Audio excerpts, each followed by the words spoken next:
Selamat datang di channel Simar Imam. Sembari mendengarkan tinggalkan like dan komentarnya bosku. Jangan lupa pasang headset kalian. Siapkan kopi dan camilan. Lupakan pahitnya kehidupan. Mari kita dengarkan sambil rebahan. Penembak jitu terbaik. Bab 165. Paul hendak melawan, tapi takut dengan tatapan mata Lian yang dingin. Dia tertawa datar dan berkata, "Lian, apa yang kamu lakukan?" "Saya Paul, dan saya di sini untuk bekerja sama dengan Anda." "Diam." Lian memarahi dengan suara rendah. Pedang di tangannya tenggelam dan dia menggaruk sedikit kulit di leher Paul. Paul gemetar ketakutan, tapi dia menjadi lebih jujur. "Jangan terlalu bersemangat, menurutku pasti ada kesalahpahaman di antara kita. Jika kamu terus berbicara omong kosong, aku akan menggorok lehermu," kata Lian dingin, mengambil senapan sniper dari tangan Paul dengan paksa, dan memperhatikan sekeliling dengan matanya dengan waspada, khawatir Paul akan mendapat bantuan. Selain senapan sniper, Ang Li menerima pistol, granat, dan senjata serta perlengkapan lainnya dari Paul. Semuanya merupakan peluru tajam yang tidak dimodifikasi, dan siapapun dapat membunuh seseorang. Paulus mempunyai masalah. Lian semakin yakin akan hal ini, terutama ketika terjadi insiden penipu di awal pendaftarannya, yang membuatnya semakin waspada. Sejak ditemukannya, insiden Martin, sekolah telah memverifikasi ulang identitas setiap siswa. Biasanya tidak ada masalah dengan identitas Paul. Artinya dihasut oleh orang lain, dan diarahkan pada diri sendiri. Ang Li menentukan ini setelah menganalisisnya sebelum dan sesudahnya. Ponsel.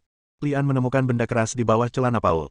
Setelah mengeluarkannya, dia memutuskan bahwa itu adalah ponsel buah baru. Telepon dimatikan, dan Paul menjadi lebih bersemangat. "Jangan bergerak." Ang Li mengganti pedang di tangannya dengan pistol berisi peluru. Selain mengancam Paul, dia juga bisa melancarkan serangan jarak jauh jika ada yang muncul. "Lian, ini sebenarnya hanya kesalahpahaman di antara kita. Tolong biarkan aku pergi dulu." Paul terlihat tidak wajar. "Salah paham. Tidak ada yang percaya apa yang Anda katakan." Lian membuka ponselnya, mengklik browser di dalamnya, dan kelopak matanya langsung tenggelam. Browser memunculkan halaman web bekas. Sekolah penembak jitu memiliki peraturan ketat yang melarang penggunaan ponsel, sehingga Ang Li hanya bisa mengikuti forum kematian dalam kondisi tertentu. Sudah 3 hari sejak saya terakhir memeriksa forum kematian. Banyak postingan baru muncul di forum kematian, dan salah satu postingan misi menarik perhatian Lian. Ini adalah pos tugas multi orang, salah satu nama orangnya adalah Paul, dan sisanya terkonsentrasi pada daftar orang. Kini Ang Li paham kalau Paul ingin bunuh diri demi mendapatkan bonus lebih dari 100 juta. Ketika Paul melihat Lian telah mengetahui rahasianya, wajahnya langsung berubah dingin dan dia berhenti membuat alasan apapun. "Lian, kamu tidak bisa menyalahkanku. Siapa yang membuatmu bernilai lebih dari 100 juta dolar AS? Siapapun akan tergila-gila dengan uang ini. Selama aku membunuhmu, aku bisa pensiun dan tidak pernah mengambil risiko lagi. Itu semua kejahatan yang dilakukan oleh uang." Ang Li memahami bahwa uang adalah akar dari segala kejahatan. Jika bukan karena hadiah lebih dari 100 juta dolar AS, dia dan Paul masih memiliki sedikit perasaan sebagai teman sekelas. Sekarang, karena Paul ingin membunuhnya, Ang Li tentu saja tidak akan menunjukkan belas kasihan. Ketika Paul melihat Lian akan membunuhnya, dia langsung berteriak, "Lian, kamu tidak bisa membunuhku. Jika kamu membunuhku, gadis itu Natasha akan tamat." Lian merasakan jantungnya berdebar kencang. Benar saja, sesuatu terjadi pada Natasha, dan itu karena dirinya sendiri. "Apakah kamu menangkap Natasha?" Lian bertanya. Paul tersenyum dingin, "Tepatnya, itu seharusnya kita. Natasha ada di tangan teman-temanku sekarang. Jika kamu membunuhku, mereka akan melakukan hal-hal gila pada Natasha terlebih dahulu, dan kemudian membagi mayatnya." Wajah Lian menjadi gelap, dan ada gelombang kemarahan di hatinya. Kewarasan yang tersisa memungkinkan Lian menggunakan nafas naga untuk menyesuaikan diri. Hanya dengan menjaga ketenangan mutlak dia bisa melawan musuh. Dari pos misi tersebut, kita dapat mengetahui bahwa Paul juga memiliki 4 orang pendamping yang semuanya berasal dari luar kampus. Natasha menghilang kemarin, artinya Paul dan kawan-kawan sudah mengambil tindakan setidaknya sejak kemarin.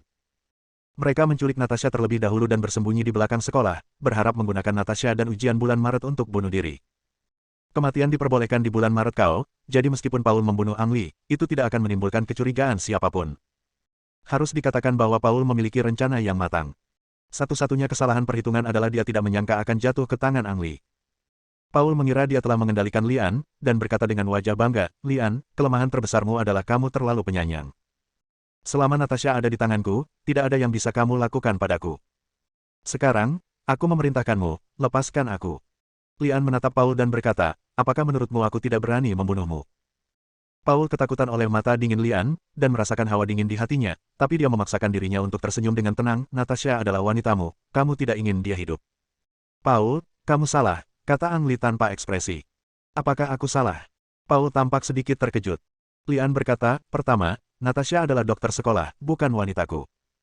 Hubungan antara aku dan dia hanyalah hubungan antara dokter dan pasien.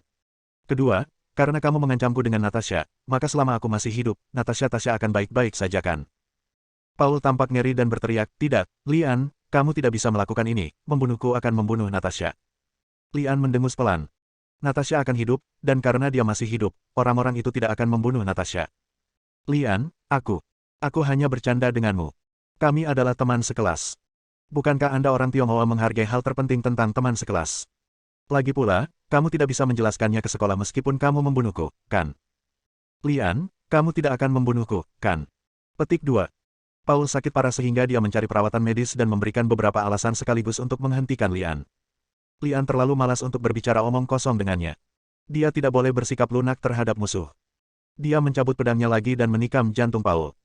Setelah menyelesaikan Paul, pertanyaan selanjutnya adalah bagaimana menyelesaikan teman Paul dan menyelamatkan Natasha. Ang Li tidak menanyakan keberadaan teman-teman Paul, karena musuh telah memasang jebakan untuk dia lompati. Daripada terjun ke dalam jebakan musuh, lebih baik arahkan musuh ke dalam jebakan Anda sendiri dan buru mereka satu persatu lagi. Rencana itu sudah muncul di benak Ang Li, dia membawa tubuh Paul dan mengubah posisi. Kemudian dia mengganti senjata dan perlengkapannya, termasuk pakaian kamuflase, ke Paul, dan Paul bersembunyi di semak-semak lagi. Paul tersembunyi dengan baik dan tidak akan pernah ditemukan tanpa pengamatan yang cermat. Namun, Ang Li sengaja mengungkap kekurangannya dan memaparkan ruang lingkupnya keluar. Para ahli akan menemukan cerminan ruang lingkup tersebut dan menentukan posisi Paul. Seragam kamuflase di tubuh Paul adalah milik Ang Li, dan semua senjata serta perlengkapannya adalah milik Ang Li. Ketika musuh yang tersisa tiba, mereka akan salah mengira dia sebagai Ang Li dan menembaknya. Saat belalang mengintai jangkrik dan Oriole mengikuti di belakang, Ang Li akan mengambil kesempatan untuk menembak musuh. Bab 166. Ponsel Paul berisi nomor telepon 4 orang lainnya. Setelah semuanya siap, Lian mengirimkan lokasi jebakannya. Ang Li bersembunyi di balik batu 150 meter di atas Paul, mengenakan seragam kamuflase Paul. Pakaian kamuflase jenis ini berwarna abu-abu tanah, sangat mirip dengan warna batu. Selama dia masih terbaring di atas batu, sulit menemukannya meski jaraknya puluhan meter, apalagi 100 meter. Sepertinya Lian adalah bagian dari batu itu. Selain itu, tempat ini merendahkan dan memiliki garis pandang yang bagus. Musuh yang muncul dari segala arah akan segera menemukan satu sama lain. Mengenai ponsel itu, Ang Li tahu kalau ponsel itu punya fungsi positioning. Untuk benar-benar mengelabui musuh, Ang Li tidak mematikan ponselnya, melainkan melemparkannya ke rumput yang berjarak 100 meter dari Paul. Dengan begini, musuh akan mengira Paul bersembunyi di sana. Yang tersisa hanyalah menunggu. Godaan 100 juta dolar AS sangat besar. Musuh tidak membiarkan Ang Li menunggu terlalu lama, dan segera muncul di bawah todongan senjata. 1, 2, 3. Ang Li hanya melihat 3 musuh, namun tidak melihat musuh keempat dan Natasha. Ketiga orang yang muncul masing-masing membawa senapan sniper di tangan mereka. Mereka berada dalam kelompok yang sama, tetapi mereka saling curiga. Mereka semua ingin membunuh Ang Li dengan tangan mereka sendiri untuk mendapatkan bonus 100 juta dolar. Karena orang keempat belum muncul, Lian tidak bertindak gegabah. Di satu sisi dia mengamati tindakan ketiga orang itu dan di sisi lain dia memperhatikan pergerakan ke arah lain. Ketiga orang itu berada di 3 arah yang berbeda. Setelah muncul, mereka langsung menggunakan fungsi positioning ponsel untuk menentukan lokasi Paul ponsel, lalu pergi mencari Lian. Kecuali telepon buah, Ang Li tidak menemukan komunikator lain di Paul, jadi dia tidak khawatir musuh akan berkomunikasi satu sama lain. Musuh yang berada di arah jam 2 Ang Li dan paling dekat dengan jebakan adalah yang pertama menyadari pantulan pemandangan. Saking senangnya, ia langsung tergeletak di tanah, mengarahkan pistolnya, lalu menarik pelatuknya. Ledakan. Tembakan itu mengejutkan 2 orang lainnya, yang mengira mereka sedang diserang dan secara naluriah bersembunyi di balik bunker. Orang yang melepaskan tembakannya cukup bagus dan mengenai sasaran dengan 1 tembakan. Kepala Paul terkena peluru dan jatuh dari gagang senjatanya. Senapan sniper tipe 85 yang ditempatkan di sana juga bergetar dan teropongnya bergetar. Pada saat ini, 2 orang lainnya memperhatikan pantulan itu dan segera mengarahkan senjatanya ke arahnya, sambil mengutuk dalam hati mengapa mereka tidak menembak terlebih dahulu. Penembak melihat noda darah melalui teropong dan diam-diam merasa senang, mengetahui bahwa dia telah mencapai sasaran. Dia menoleh untuk melihat kedua temannya dengan bangga. Bah. 2 tembakan dilepaskan secara berurutan, dan 2 musuh lainnya menarik pelatuknya hampir pada waktu yang bersamaan, dan peluru mengenai Paul. Setelah melihat ini, orang yang melepaskan tembakan pertama menjadi gelap dan diam-diam mengutuk, tidak tahu malu. Meski ia yang pertama melepaskan tembakan, hal itu tidak membuktikan bahwa Liang tewas dengan 1 tembakan. Tujuan penembakan 2 orang lainnya sudah jelas. Selama peluru mereka mengenai Lian, mereka akan mendapat bagian dari pujian. Ini mendapat pujian. Orang pertama yang menembak melihat hal ini, segera mengunci sasaran dan menarik pelatupnya satu demi satu. Engah, engah. Kedua peluru itu mengenai sasaran dengan sangat akurat. Tak mau kalah, dua orang lainnya saling menembak ke posisi Paul. Mereka bertiga bertanding hingga masing-masing kehabisan peluru di magazinnya. Paul terkena lebih dari selusin peluru berturut-turut dan sudah mati. Aku membunuh orang itu. Musuh yang berada di arah jam 12 Ang Li tiba-tiba meraung dan bergegas menuju tubuh Paul. Bajingan, aku menemukan targetnya terlebih dahulu dan melepaskan tembakan pertama.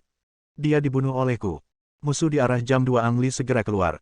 Musuh ketiga tidak melangkah maju untuk bertarung. Sebaliknya, dia mengganti magasinnya, mengunci moncong senjatanya pada rekannya, dan menarik pelatupnya tanpa ragu-ragu. Bang! Peluru menembus kepala salah satu dari mereka, dan tembakan kedua menewaskan yang lainnya. Adegan dramatis itu mengejutkan Lian. Dia tidak menyangka musuh akan saling membunuh demi mendapatkan pujian. Iming-iming uang telah membuat musuh menjadi gila.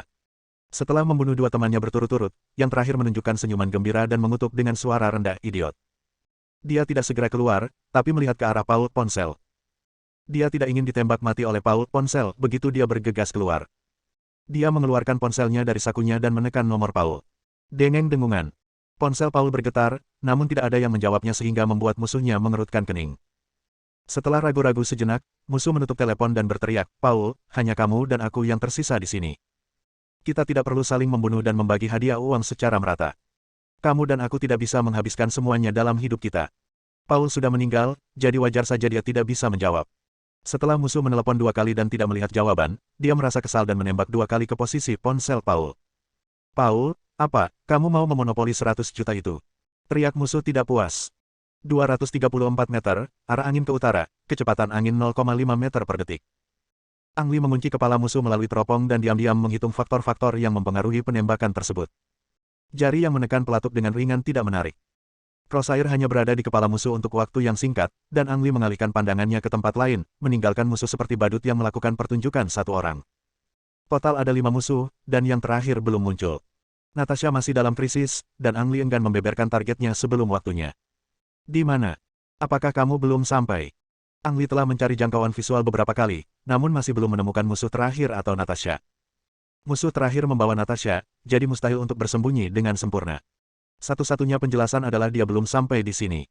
Kami hanya bisa menunggu lebih lama lagi. Ang Li sekali lagi mengarahkan perhatiannya pada pria pertunjukan tunggal itu. Mungkin menyadari ada yang tidak beres, musuh justru melompat keluar dari balik bunker dan berjalan langsung menuju Paul Ponsel dengan pistol di tangan. Bajingan ini. Ang Li tahu bahwa tipuannya akan segera terungkap, jadi dia hanya bisa menggerakkan moncong senjatanya sedikit mengikuti pergerakan musuh. Musuh berada tidak jauh dari Paul Ponsel, dan segera mencapai rumput dan menemukan ponsel tersebut. Paul, aku tahu ini tipuanmu. Kamu ingin membunuh kami semua dan mencuri 100 juta, kan?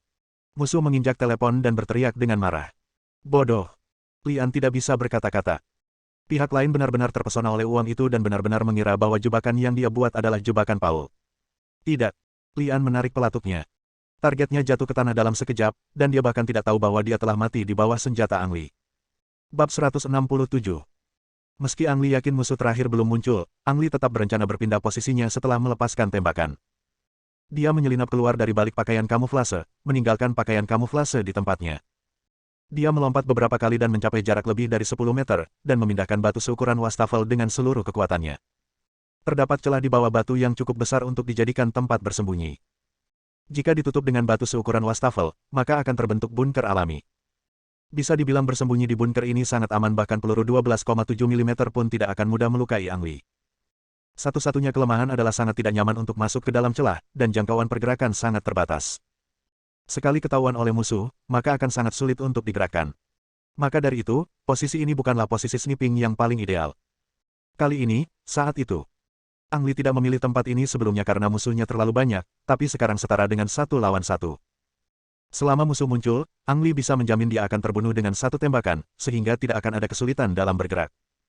Di saat yang sama, bunker alami juga bisa memberinya perlindungan yang cukup. Begitu Lian menutupi batu di atas kepalanya, dia melihat sesosok tubuh berkedip-kedip di sisi berlawanan. Musuh. Ang Li segera mengeluarkan senapan snipernya, sehingga dia dapat melihat target dengan lebih jelas melalui teropongnya. Pihak lain sangat licik dan sepertinya menyadarinya.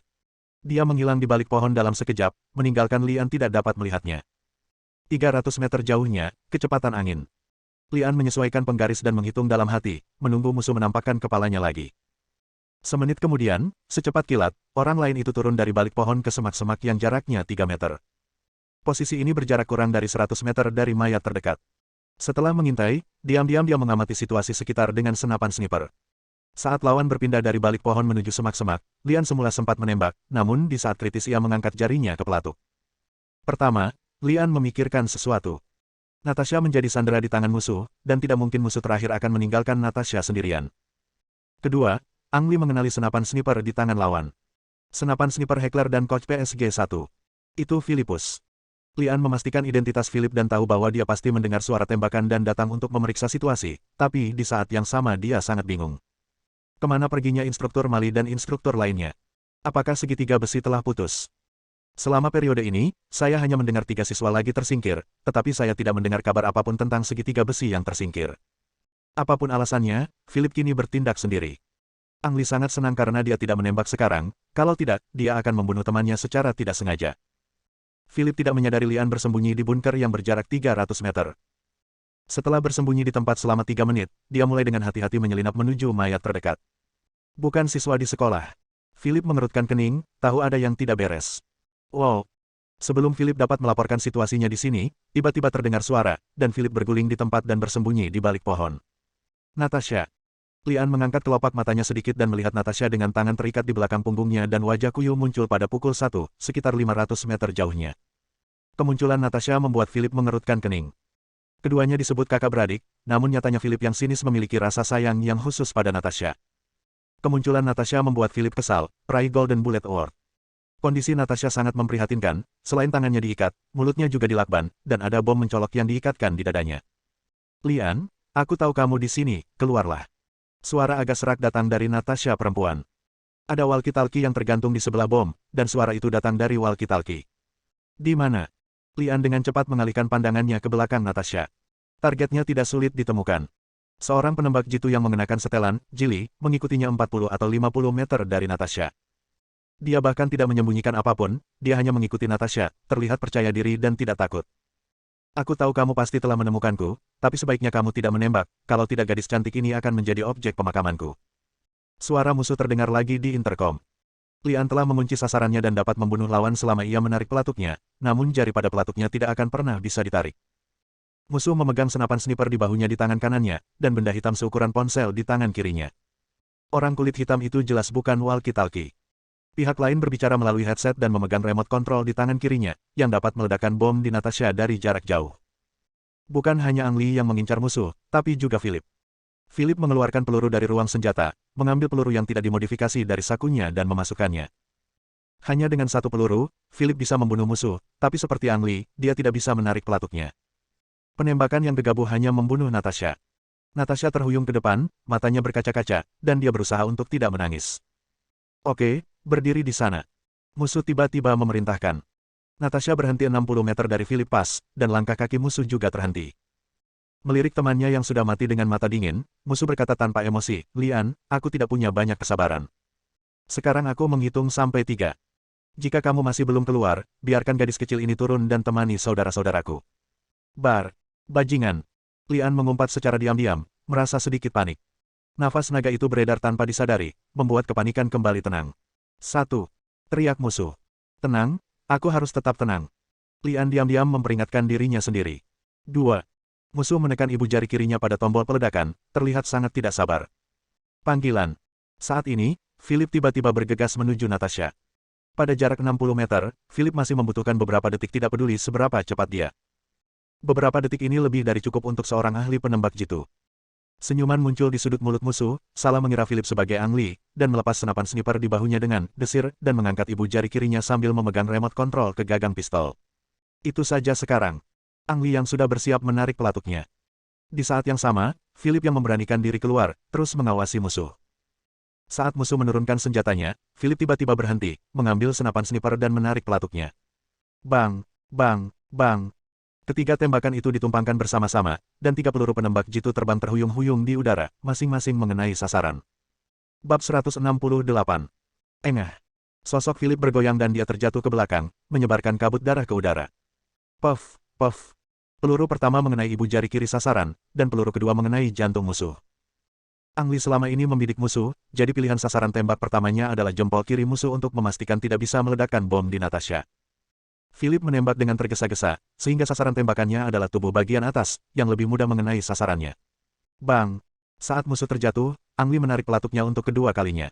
Peluru ini mengenai musuh di antara alis, memastikan kematian musuh. Natasha! Begitu tubuh Philip menyentuh tanah, dia bangkit kembali dan bergegas menuju Natasha dengan putus asa. Natasha melihat lubang berdarah di bahu kiri Philip dan tidak bisa menahan tangisnya. Natasha, jangan takut. Tidak ada yang bisa menyakitimu selama aku di sini. Philip memeluk Natasha dan menghiburnya, itu hanya bom. Tidak ada yang perlu ditakutkan. Jangan takut, aku di sini bersamamu. Itu hanya bom. Saudaraku, kenapa kamu tidak mencoba menggantungkan bom di tubuhmu yang bisa meledak kapan saja? Namun kalimat terakhir, aku di sini bersamamu, justru menyentuh air mata Natasha. Natasha tersedak. Ketika perasaan Philip dan Natasha yang sebenarnya terungkap, Ang Li tidak terburu-buru, malah dia tetap tenang dan terus mengamati. Setelah memastikan bahwa tidak ada musuh, dia keluar dari bunker rahasia. Ketika Ang Li bergegas mendekat, Philip memegang bahu Natasha dengan kedua tangannya, menatap bom yang dikendalikan dari jarak jauh dengan kedua matanya. Melihat Lian, Philip mengulurkan tangannya dan menggaruk kepalanya, dan berkata dengan senyum konyol, saudaraku, saya tidak tahu cara menjinakkan bom, bukan? Lian hampir pingsan dan jatuh ke tanah saat mendengar ini. Sobat, kamu adalah pemenang peluru emas di sekolah penembak jitu, tetapi kamu tidak tahu cara menjinakkan bom. Bukankah kursus bias ini terlalu serius? Yah, aku sudah belajar sedikit tentang itu, tapi demi keselamatan, menurutku kita harus meminta bala bantuan. Lian berpikir sejenak dan berkata, ya. Philip tidak keberatan, mengangguk dengan sungguh-sungguh, dan secara pribadi memberitahu sekolah tentang masalah tersebut. Setelah menerima kabar tersebut, kepala sekolah Sami menyuruh Philip dan Natasha untuk tetap di tempat mereka berada, dan dia secara pribadi akan memimpin ahli penjinak bom di sana. Awalnya Natasha jatuh cinta dengan Ang Li, namun kali ini ia hanya menyapa Ang Li sebentar, lalu memusatkan seluruh perhatiannya pada Philip, bahkan tidak mempedulikan bom di tubuhnya. Philip, pelurunya tertancap di tulang. Kamu harus segera dioperasi untuk mengeluarkan pelurunya, kalau tidak lengannya mungkin tidak akan berguna, tanya Natasha prihatin. Tapi Philip tersenyum acuh tak acuh, tidak apa-apa. Itu hanya sebuah lengan, asalkan kamu baik-baik saja. Batuk. Lian tiba-tiba menemukan bahwa cahaya yang dia berdiri di sampingnya lebih terang daripada bola lampu 100 watt, dan pada saat yang sama dia merasa sedikit kecewa di dalam hatinya. Philip dan Natasha, mereka pasangan yang sempurna.